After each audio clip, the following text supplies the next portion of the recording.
حضرت خلیل اللہ جب وادی غیر ذی زرع میں سیدہ ہاجرہ اور ان کے معصوم نونہال کو چھوڑ کر کے جانے لگے، ایسی وادی جہاں حیوانی وجود بھی نہیں تھا، نباتات بھی نہیں پائے جاتے تھے، پانی کا ایک قطرہ بھی دستیاب نہیں تھا، کالے سیاہ محیط پہاڑ جیسے فولاد پگھلا کے ڈال دیا ہو، وہ وادی جہاں دن کو بھی خوف آئے وہاں حضرت ہاجرہ نے راتیں بھی گزاری۔ کتنا دردناک لمحہ تھا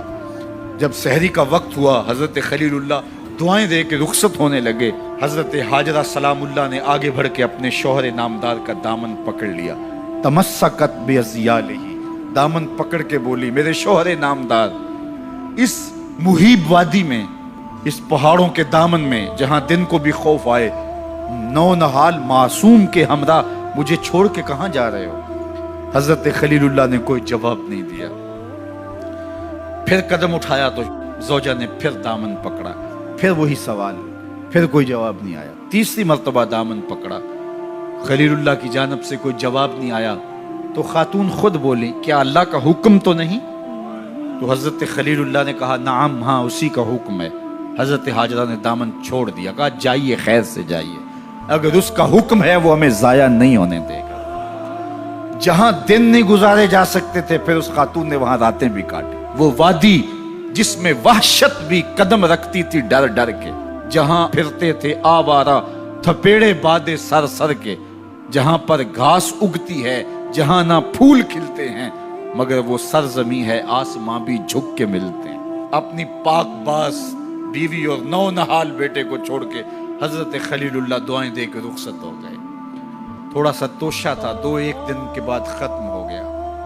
پھر ماں کی چھاتی سے دودھ بھی خشک ہو گیا، نونہال پیاس سے تڑپنے لگا، ماں تو پھر ماں ہوتی ہے، تڑپتی ہوئی ممتا کا دل بے قرار ہوا۔ ایک پتھر کے سائے میں معصوم اسماعیل علیہ السلام کو لٹایا اور پانی کی تلاش میں جبل صفا پہ چڑھی، اطراف میں آسمانوں کی طرف دیکھا، کہیں کوئی پرندے اڑتے دکھائی دیں اور پانی کا نشان ملے اور میں وہاں سے بیٹے کے لیے 2 بوند لے آؤں، لیکن کچھ دکھائی نہیں دیا۔ تا حد نظر پھیلا ہوا آسمان ہی آسمان ہے اور پہاڑ ہی پہاڑ نیچے دکھائی دیتے ہیں۔ پھر مروہ پہ آئیں، درمیان میں نشیبی جگہ تھی، وہاں بیٹے کا من مونا چہرہ دکھائی نہیں دیتا تھا، دوڑ کے گزری اور جا کے صفا پہ گھوم کے دیکھا، کچھ نظر نہیں آیا، ادھر بھی دیکھ لیا ادھر بھی دیکھ لیا، لیکن ماں تھی، پھر دوبارہ صفا پہ آئی، صفا پہ دیکھا کچھ دکھائی نہیں دیا، پھر تڑپ کے مروہ پہ آئیں، وہاں پھر دیکھا کچھ دکھائی نہیں دیا، پھر صفا پہ آئی، کبھی صفا پہ کبھی مروہ پہ، تڑپتی ہوئی ماں کی ممتا، بے قرار دل، ادھر پانی کی پیاس سے تڑپتا ہوا معصوم اسماعیل پتھر کی اوٹ میں، درمیان سے ماں گزرتی ہے تو بھاگ کے گزرتی ہے کہ بیٹے کا من مونا چہرہ بھی نگاہوں کے سامنے رہے۔ ذرا منظر تو دیکھو کتنا دل آویز ہے، اللہ اکبر، سینوں میں پتے پانی ہو جائیں، پتھر بھی ہو تو پگھل جائے اس زہرہ گداز داستان سے، لیکن اللہ پر توکل اور ماں کی بے قراریاں، کبھی صفا پہ کبھی مروہ پہ، زبان پہ شکایت نہیں ہے۔ پھر جب مروہ پہ پہنچتی ہیں، 7 چکر مکمل ہو گئے، تو ادھر کیا دیکھا کہ معصوم اسماعیل ایڑیاں رگڑ رہا ہے، ماں کا دل ڈولنے لگا کہ بیٹا آخری لمحوں میں دوڑی کہ بیٹے کو جا کے اپنی چھاتی سے چمٹاؤں، ہو سکتا ہے 2 قطرے دودھ کے اس کی زندگی کی آس بندھا دیں، تو ماں دوڑتی ہوئی آئی، لیکن جب قریب آئی تو منظر بدلا ہوا تھا، معصوم کی ایڑیوں کے رگڑنے سے تازہ چشمہ پھوٹ رہا ہے، پانی ہے کہ بے قابو ہونا چاہ رہا ہے، آگے بڑھی، جلدی جلدی مٹی کی منڈھیری کرتے ہوئے کہا زم زم، رک جا رک جا، اللہ اکبر۔